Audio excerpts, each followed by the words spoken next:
গল্পের নাম কালো জানলার পেছনে। রাত ৩:১৭। হঠাৎ ঘুম ভেঙে দেখি জানলার ওপাশে এক জোড়া উল্টো চোখ আমার দিকেই তাকিয়ে আছে।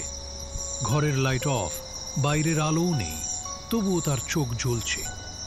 আমি দম বন্ধ করে তাকিয়ে থাকলাম, আর তখনই সে জানলার কাঁচে আঙুল ঠুকিয়ে বলল, তুমি তো বলেছিলে আমাকে ভুলে গেছো, তাহলে আমার ঘরে ফিরছো কেন? সামিরা ৬ বছর পর ফিরে এসেছে তাদের পুরনো গ্রামে, দাদুর রেখে যাওয়া এক পুরনো ভাঙা বাড়িতে। গ্রামটা একদম নীরব, আর বাড়িটা সেই আগের মতোই ঠান্ডা, ভেজা আর ধুলোময়।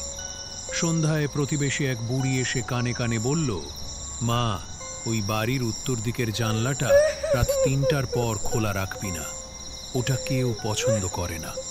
সামিরা প্রথমে হাসলেও রাত বাড়ার সাথে সাথে কিছু অদ্ভুত শব্দ শুনতে লাগল। কেউ যেন জানলার বাইরে দাঁড়িয়ে ঘষাঘষি করছে, আবার হঠাৎ থেমে যাচ্ছে। রাত ৩টা বাজতেই সেই জানলার কাঁচে টুকটুক টুক শব্দ হলো। সে ভয়ে পর্দা সরিয়ে তাকালো, কিন্তু কেউ নেই। পরদিন সকালে ঘরের জানলার কাঁচে আঁকা পাওয়া গেল ৩টা শিশুর হাতের ছাপ। কিন্তু সামিরা তো একাই ছিল। তৃতীয় রাতে সে জানলার সামনে বসে থেকে দেখতে চাইল কে আসে। ঠিক ৩:১৭ হঠাৎ ঘরের মধ্যে বাতাসের মতো ঠান্ডা কিছু ঢুকে যায়।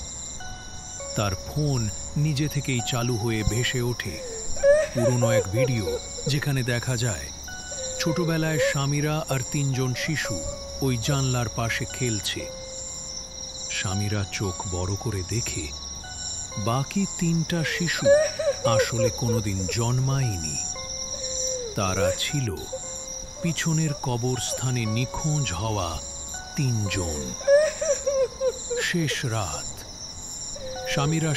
সামিরা সিদ্ধান্ত নেয় সে বাড়ি ছাড়বে। প্যাকিং করতে গিয়ে সে দেখে তার স্যুটকেসে কে যেন আগে থেকেই বসে আছে।